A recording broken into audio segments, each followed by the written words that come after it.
divisão do corpo humano para entendermos melhor os planos dos movimentos do corpo e também para que possamos especificar melhor na descrição dos asanas o movimento do corpo. Então, na divisão do corpo humano, nós vamos encontrar a cabeça, o pescoço, nós temos o tronco, e o tronco é constituído do tórax e do abdômen. Vamos ter ainda os membros superiores. Nos membros superiores, vamos ter o braço, o antebraço e a mão. E nos membros inferiores, vamos ter aqui a pelve, a coxa, a perna e os pés. E a referência que nós vamos estudar dentro dos membros superiores é com a palma da mão voltada para frente, né? O dedo polegar voltado para fora e a palma da mão voltada para frente. Para a gente também ter a vista da área anterior e da área posterior de braço, antebraço e mão.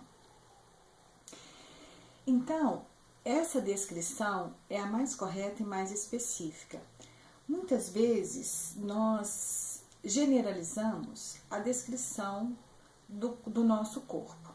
Então, quando nós vamos falar, por exemplo, de antebraço, nós falamos de braço, para classificar esse todo, que vai braço, antebraço e mão. Então, levanta, se você faz um movimento específico do antebraço, aí você fala generalizadamente o braço. Quando nós vamos falar, por exemplo, um movimento que envolve a coxa, a gente fala como se fosse tudo perna. Então é bom que, até mesmo que o yoga trabalhe uma maior consciência corporal, é bom que nós especifiquemos cada área do corpo. Então, coxa, perna, braço, antebraço, tórax, abdômen, pescoço, cabeça, mãos, pés, em vez de ter uma descrição mais geral, para a gente detalhar melhor a condução das posturas e assim trabalhar uma maior consciência corporal, e também essa consciência corporal vai nos trazer um maior alinhamento, e o alinhamento nas posturas é importante para trabalharmos melhor o alongamento e o fortalecimento e também para proteger as articulações.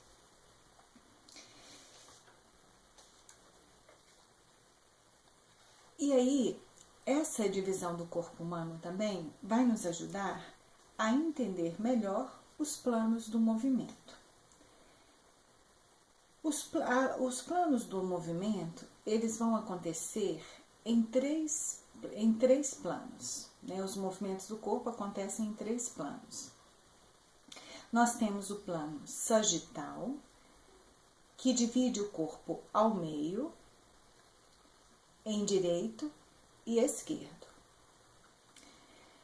Nós temos o plano frontal, que vai dividir o corpo em anterior, parte da frente, e posterior, parte de trás. E nós temos ainda o plano horizontal ou transverso, que vai dividir o corpo em superior, da pelve para cima, e inferior, da pelve para baixo. E aí nós visualizamos estes planos em estruturas de vidros, imaginando que o movimento vai se dar através do deslizamento nestas estruturas. Então, quando a gente pensa no plano frontal, que divide aqui o corpo no meio, e pensando no deslizamento, que o movimento acontece no deslizamento dentro dessa estrutura de vidro, ele pode acontecer somente em que direção? Eu gostaria que vocês pensassem a respeito.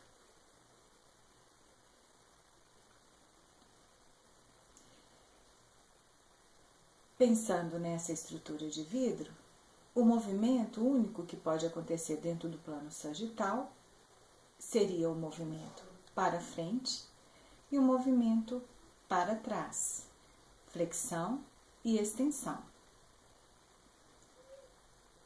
Ok? Pensando agora dentro do plano transverso, aliás, dentro do plano frontal, desculpe, essa estrutura, temos a estrutura de vidro. Dentro do plano frontal, o deslizamento poderia se dar somente em que direção?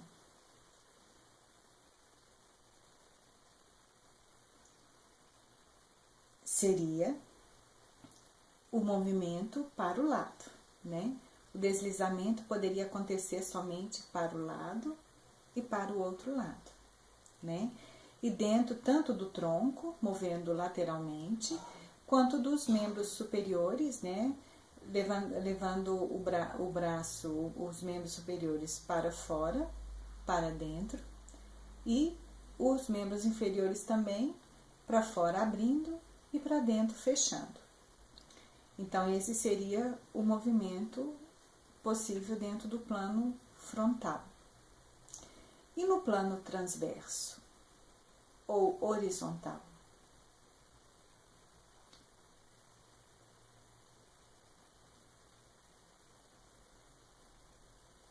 Dentro desse plano, o movimento só pode acontecer dentro da rotação, que são as torções.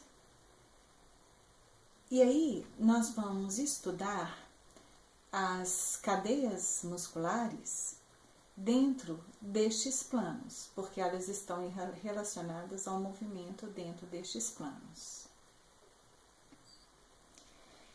E aí, o movimento do Surya Namaskar, ele vai acontecer dentro do plano sagital, porque o Surya Namaskar envolve flexões e extensões, movimentos para frente e movimentos para trás. E aí nós vamos começar a estudar dentro desse plano sagital, partindo até dentro do movimento do Surya Namaskar, nós vamos estudar este movimento de flexão e de extensão. E aí, dentro deste movimento de extensão e flexão, nós vamos ter no pé a flexão dorsal ou dorsoflexão, que é quando o peito do pé se levanta, vem aqui em direção à patela, ou a flexão plantar, que é quando o pé fica em ponta. Nós vamos ter no joelho a flexão do joelho, que é quando o joelho dobra, e nós vamos ter a extensão do joelho, que é quando o joelho estica. No quadril, vamos ter a flexão do quadril quando levantamos a coxa ou quando levamos a pelve em direção à coxa. Então, essa aproximação de pelve e coxa é a flexão do quadril. E, ao contrário, quando você leva a coxa para trás, você tem a extensão do quadril. E aqui, quando você retorna o movimento, esse movimento de retorno desse movimento aqui de flexão é um movimento de extensão do quadril. Nós vamos estudar em aula melhor estes planos, visualizando, fazendo exercícios, aí vamos compreender melhor. Aqui é só uma introdução, ok? E aí, dentro do tronco, nós vamos ter o movimento de flexão do tronco, levando a coluna para frente, e o movimento de extensão do tronco, levando para trás. Ainda vamos encontrar aqui no ombro, quando nós levantamos o braço para frente e para cima, é a flexão do ombro. Quando nós voltamos e levamos o braço para trás, é a extensão do ombro. E sempre pensando no movimento frente para trás, nunca para os lados. E nos cotovelos, nós vamos ter a flexão do cotovelo, né? Quando nós dobramos, né? Levantamos o antebraço, e a extensão do cotovelo quando descemos, quando deixamos o braço esticado. E um movimento aqui do punho é a extensão do punho quando nós levantamos a mão, dando tchauzinho, ou a extensão do punho, né, quando levantamos a mão dando tchauzinho, ou a flexão do punho quando nós levamos os dedos para baixo.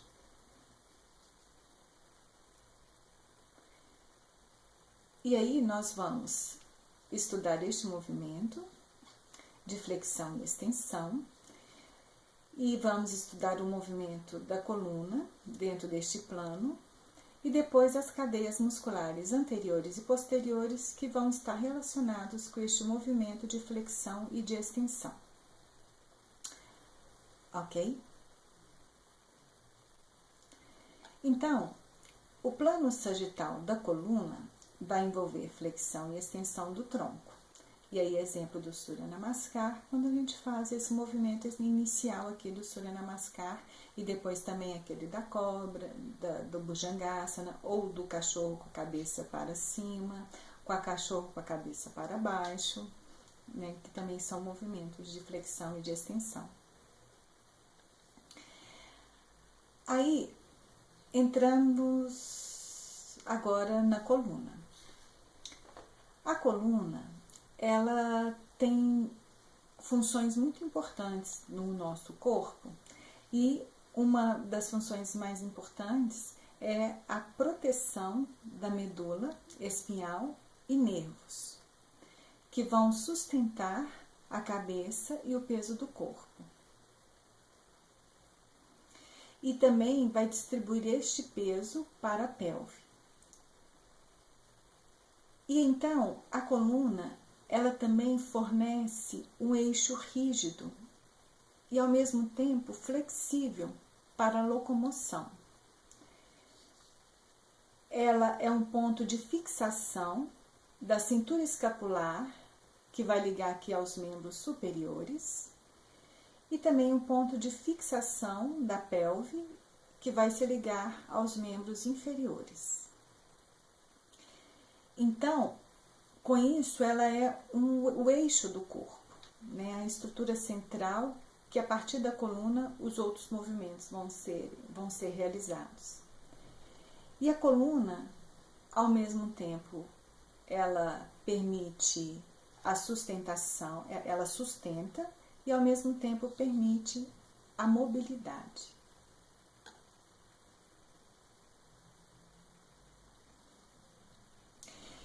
E como a estrutura da coluna é uma estrutura mais fina e ela tem uma estrutura fina para dentro da sua, e também bem móvel, ela vai precisar dos músculos, do reforço dos músculos para ajudar na sua estabilização. Então, um músculo muito importante para a estabilização da coluna é aqui o músculo do abdômen. E nós temos um exemplo do músculo do abdômen mais firme, principalmente os músculos internos do abdômen, que a gente chama de transverso abdominal, que nós vamos estudar ainda. Esse músculo dá uma sustentação aqui da base da coluna e da pelve, permitindo que a coluna se sustente, que a coluna fique mais ereta. Se esse músculo está flácido, você perde essa sustentação. E é como se a coluna ficasse é como se ela despencasse, que ela ficasse sem o eixo, sem a firmeza. E aí, a partir dessa fraqueza, dessa desestabilização da coluna, vários outros desvios musculares, vários outros problemas dentro da nossa locomoção pode acontecer.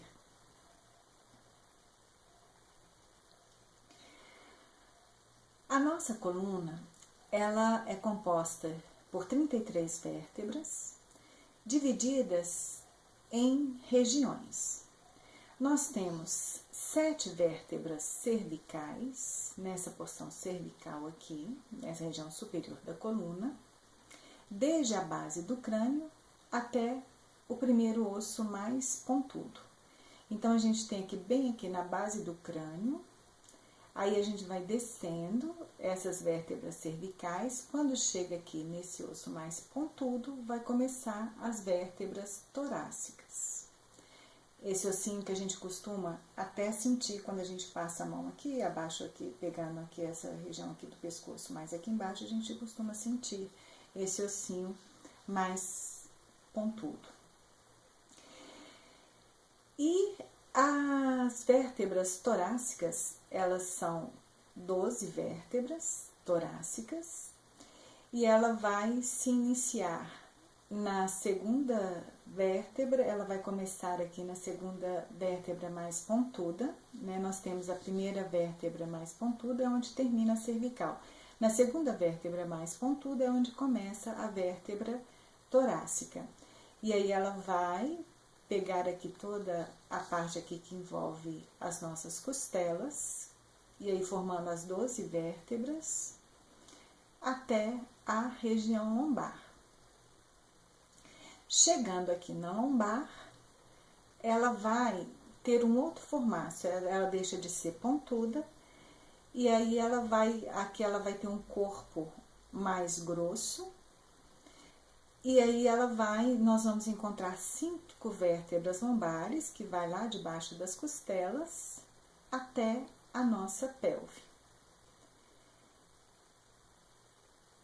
E chegando aqui na pelve, nós vamos encontrar as 5 vértebras sacrais, e elas vão ser fundidas, aqui as 5, chegando aqui na pelve, as vértebras sacrais, elas são fundidas, então uma colada na outra, e ela tem um formato de concha. E as 4 últimas vértebras são menores, e elas vão formar o nosso cóccix, né? Pegando aqui essas vértebrazinhas aqui, formando o nosso cóccix. E aí nós temos, né? Deixa eu voltar aqui. Nós vamos ter então a região cervical da coluna, a região torácica, a região lombar e a região sacral. Aqui nós temos uma vista lateral, uma vista de lado, e aqui uma vista anterior, né? Da parte aqui anterior da coluna.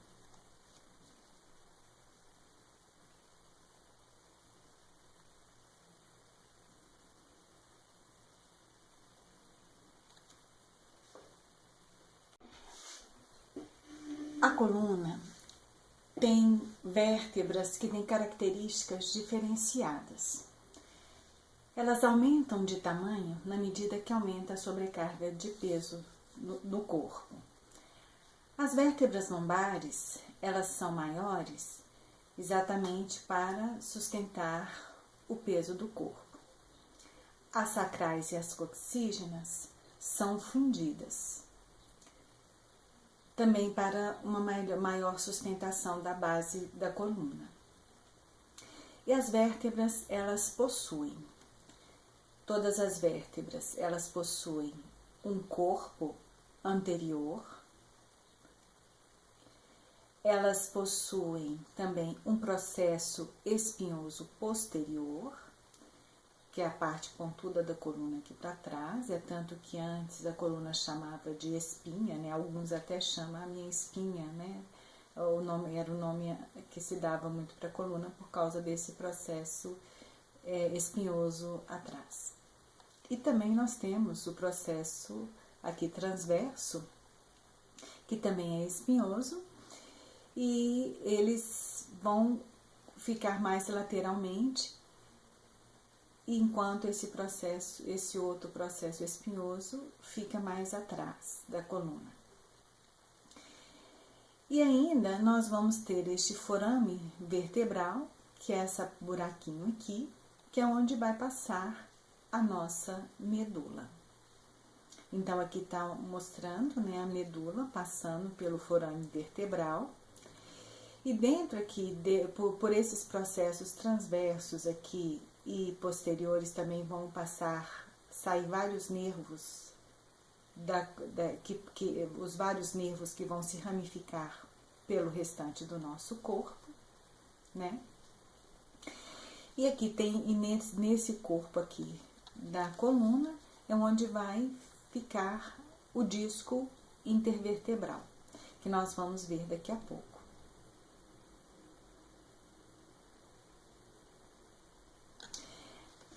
Vamos ver a diferença nas vértebras da coluna, começando pela vértebra cervical, e que ela tem um formato de um anel. Esse formato de anel, ele sustenta o crânio. Então, essa primeira vértebra da coluna é chamada de Atlas, porque ela vai permitir que a coluna gire em torno, né, sobre o eixo do áxis, né? Então, é tanto que a cabeça, a gente pode fazer esse giro completo da cabeça devido a esse formato dessa vértebra cervical. Já na coluna torácica, nós vamos encontrar um processo espinhoso, aqui essa parte mais pontuda aqui atrás, maior do que as outras vértebras. E durante o processo de abertura do peito, quando nós realizamos as extensões da coluna, as escápulas, elas vão empurrar este processo transverso mais para dentro para que você alcance uma maior abertura do peito. Isso nós vamos estudar com mais detalhes durante o treinamento e quando estivermos vendo as extensões da coluna. E aí nós vamos ter esse processo também mais espinhoso, ele tem o objetivo de proteger mais aquela região onde ficam as costelas, né, proteger os pulmões, os órgãos, o coração, né, esses órgãos vitais.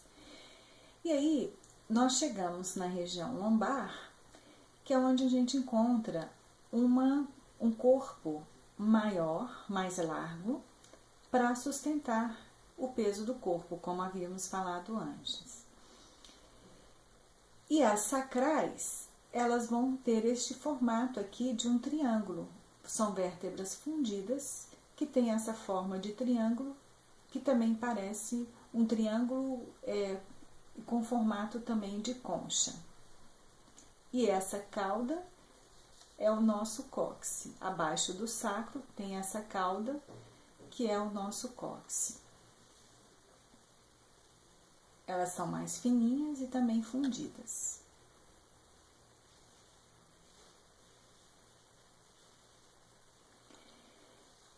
E aí vamos entrar nas articulações da coluna. A coluna tem vários ligamentos que vão ser responsáveis pela junção das vértebras, mantendo a coluna estável e, ao mesmo tempo, permitindo a mobilidade da coluna. E aí nós temos vários ligamentos aqui, né? Ligamentos anteriores, ligamentos laterais. Então, esses ligamentos, eles são muito importantes porque a coluna se movimenta muito, então eles vão permitir a mobilidade, mas ao mesmo tempo eles têm que sustentar e segurar a coluna também, mantendo-a mais estável. E aí, nós temos, além dos ligamentos, nós vamos encontrar aqui o disco intervertebral. Esse disco, ele é composto de um ânulo fibroso, aqui nessa camada mais externa, e dentro dele tem um núcleo que é mais pulposo, ele parece tipo um babalu, é um gelzinho, né? E ele funciona como uma espécie de um amortecedor, dentro do impacto do peso do movimento, né? Então, quando a coluna se movimenta, como é mostrado aqui nessa foto, nessa figura, no movimento da coluna, existe um deslocamento desse gelzinho. E quando este movimento é muito intenso, quando tem uma grande sobrecarga, quando não tem um cuidado postural, e com o tempo, esse gelzinho pode sair aqui para fora, encostando nos nervos que vão passar aqui pela coluna, né, dentro desses forames transversos e o processo espinhoso. Aí você vai ter aqui o encontro desse gelzinho com os nervos que passam aqui pela coluna, e aí vai provocar intensas dores, que é a nossa famosa hérnia de disco. E aí nós temos outros problemas, né, que vem quando o disco se degenera, quando o disco se desidrata. Isso vai ajudar, vai acentuar, né, essa incidência da hérnia de disco, ou então da própria protusão discal, que é o início da hérnia. Então, e o disco mais fino também, com o tempo, quando ele vai se degenerando, vai fazer com que uma vértebra se encoste na outra, e esse atrito de uma vértebra com a outra vai formando osteófitos, né, que é um volume ósseo, que é o nosso famoso bico de papagaio, né? Nós vamos estudar isso melhor quando a gente estiver vendo as patologias. Isso daqui é só uma pequena introdução. E aí nós chegamos nas curvaturas da coluna. A coluna, como nós vimos lá na frente, né, ela tem uma região cervical, aqui na frente, né, lá em cima, né, nós vamos ter aqui, a coluna tem uma região cervical, torácica, lombar, sacral, coxígea, né. E aí, dentro das curvaturas da coluna, a coluna, na sua primeira formação, a primeira curva que se formou na coluna foi a curva que tem esse formato aqui convexo, né? Formato aqui de uma concha, que é a curvatura do bebê. E aí é um movimento primeiro de flexão. Por isso que a gente fala como a postura da criança ela é tão relaxante, né, para a coluna. E ela tem também traz dentro da nossa memória o formato dessa posição mais original da coluna, quando estávamos no ventre, né, da nossa mãe. E aí, ela tem uma convexidade posterior, ela tem um formato, ela fica aqui com o formato de uma concha, né, esse primeiro movimento da coluna. E aí, quando a criança começa a se desenvolver, começa a experimentar os seus primeiros movimentos, a primeira coisa que a criança faz é levantar a cabeça. E aí levando também o cotovelo para frente, começando a fazer a nossa postura da esfinge. E quando isso acontece, ela vai começar a formar uma curva aqui nessa região cervical, que vai ser uma curva secundária. E ela vai formar um outro tipo de curva diferente daquela curvatura original. Então, ela vai começar a alongar a musculatura anterior e vai começar a fortalecer a musculatura posterior nestes primeiros movimentos. E aí ela vai formar a concavidade cervical e depois a concavidade lombar. Então, que são as nossas curvas secundárias, como eu mencionei, e ela é fundamental para equilibrar a força da gravidade, né? Então, quando o bebê começa a engatinhar, ele também vai começar a fortalecer o glúteo, e o fortalecimento do glúteo vai ser importante para ele começar a fazer a extensão do quadril, que é quando ele começa a levantar, e depois a dar os seus primeiros passos. Então, do primeiro ao terceiro ano, são formados essa concavidade lombar. E aí a criança vai conseguir sentar. Então, a posição de conseguir assentar-se, né, do primeiro assento, e a criança conseguir se sustentar neste primeiro assento, é o momento em que vai se fortalecendo essa área posterior do corpo, essa região anterior vai se alongando, essa região posterior aqui da lombar vai se fortalecendo e ela começa a fazer essa curvatura lombar, formando a lordose lombar e depois de ter formado também essa lordose cervical ao levantar a cabeça. E aí, com 10 anos, a criança vai ter um formato da coluna de um adulto. E aí nós vamos ter, então, quando ficamos adultos, nós vamos ter uma concavidade cervical e lombar e uma convexidade torácica e sacral. Então, para que a coluna, para que a gente tenha o equilíbrio diante da força da gravidade, a gente vai ter uma curva para frente, uma curva para trás, outra curva para frente, outra curva para trás. E essa curvatura da coluna é que vai proporcionar o nosso equilíbrio. Então, aqui nós vamos ter nessa vista lateral das curvas, né? Que vai mostrar melhor e na vista anterior a curvatura também.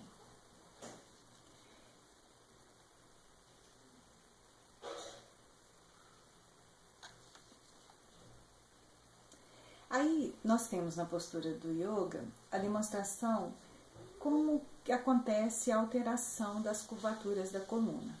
No Marjariasana, na nossa postura do gato, a gente tem aqui formando uma convexidade, né, da coluna como um todo. Então, quando você vai curvar a coluna aqui para cima, fazendo uma flexão, você vai diminuir a curva lombar e a curva cervical e vai acentuar a curva torácica e a curva sacral.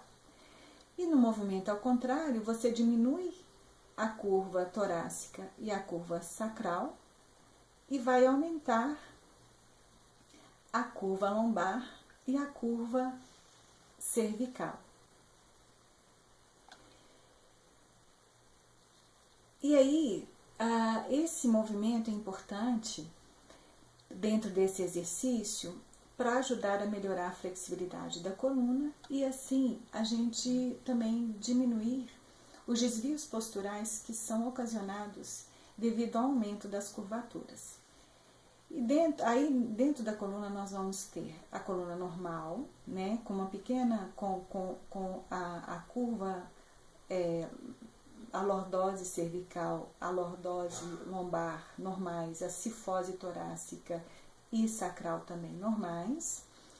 E aqui você tem uma acentuação na lordose, na curva lombar. Então, você tem um aumento dessa curva, esse aumento dessa curva vai vir junto com um aumento da contração da musculatura lombar e do relaxamento aqui dessa musculatura abdominal. Nós vamos encontrar também o aumento da cifose torácica, né, dessa nossa posição corcunda. E no outro plano também nós vamos ter a escoliose, que seria um aumento da curva quando faz as curvas laterais, né? Faz tipo um S. Que são essa escoliose, ela é ocasionada mais dentro de problemas posturais relacionados aos desvios posturais ligados até ao plano frontal, que depois nós vamos estudar. E aí, quando a gente tem o tônus mais baixo, uma musculatura mais fraca, vai dificultar a sustentação postural. E também alguns aspectos psicológicos, como uma postura mais deprimida, né, aumenta a nossa corcundice, né, a gente fica com as costas mais curvadas, a gente fica com o peito mais fechado, né, e alguns hábitos, como carregar bolsas, né, que é um hábito muito comum que gera desvios laterais, como a escoliose, né? Esse movimento de carregar peso, quando a gente faz o movimento de flexionar e estender o tronco, mas mantendo uma flexão acentuada, isso gera uma sobrecarga na coluna que vai fazer com que aqueles discos que eu falei lá atrás sejam empurrados lá para fora, né? Voltando assim, só para a gente ter uma ideia, o movimento da coluna aqui vai empurrar esse disco, né? Esse anel fibroso, esse gelzinho, né? Dentro desse disco vai empurrando para fora. Dentro, quando a gente tem essas posturas aqui, fazendo movimentos que geram uma maior sobrecarga na coluna.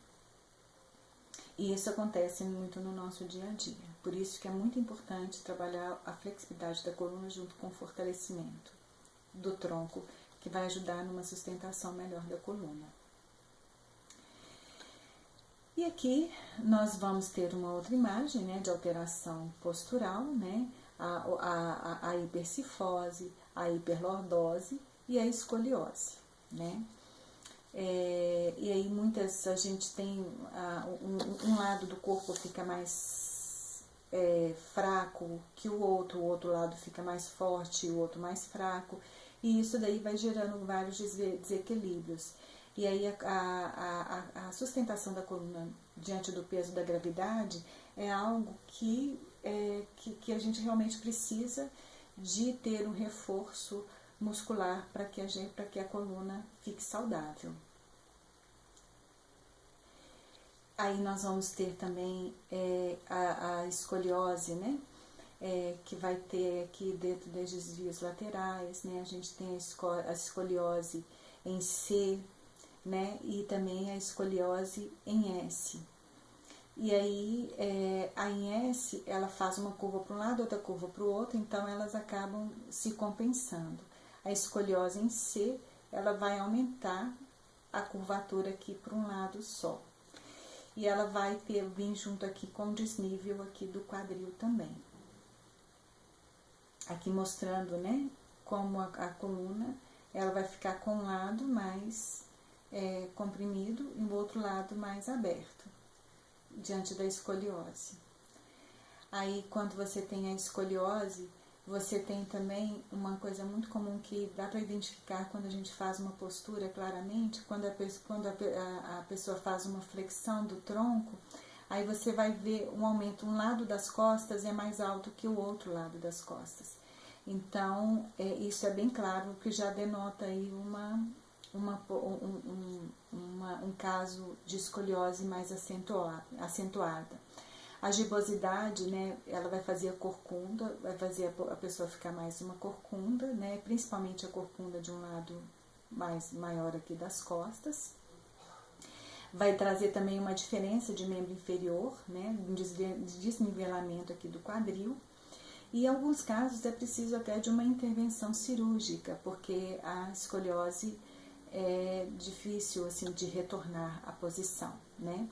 E aí as lateroflexões, elas são bem indicadas, né, no caso da escoliose, e aí indicando ficar mais tempo no lado que está alongando mais o lado que está encurtado, ficando assim deste lado por mais tempo que o outro. E principalmente o fortalecimento e alongamento do tronco, o reforço da musculatura paravertebral, o reforço do abdômen, é super importante para ajudar a não aumentar a escoliose.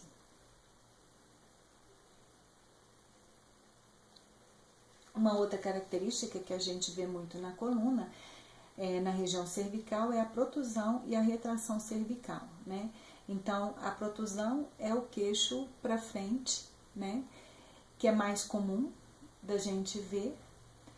E aqui nessa protusão cervical você tem um aumento da lordose cervical.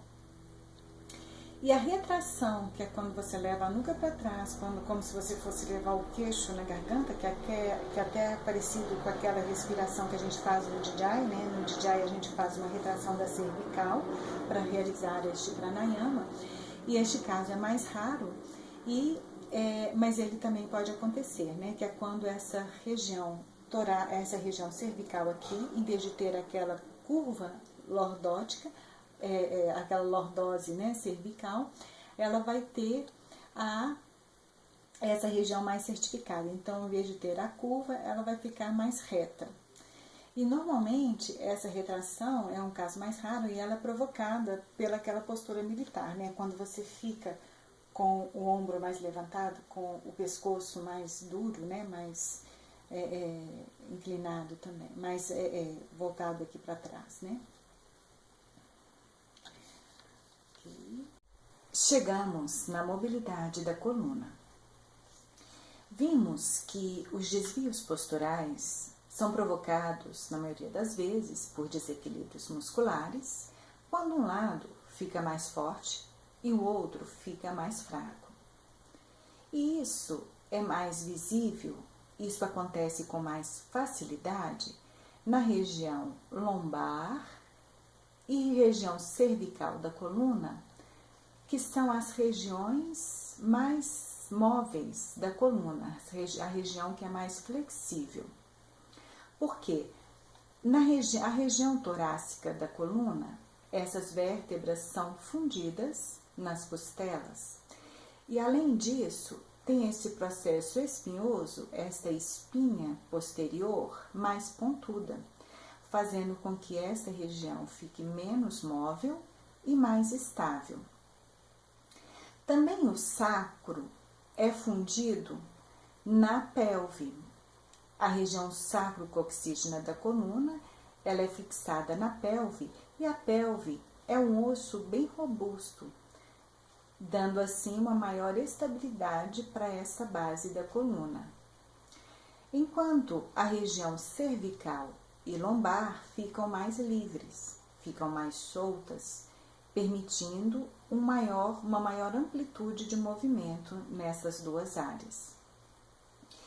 E exatamente pela maior amplitude de movimento dessas áreas, essa região vai ficar mais sobrecarregada, mais sujeita a lesões, e por isso nós devemos reforçar o fortalecimento da musculatura que vai trazer uma estabilidade maior para a cervical e para a lombar.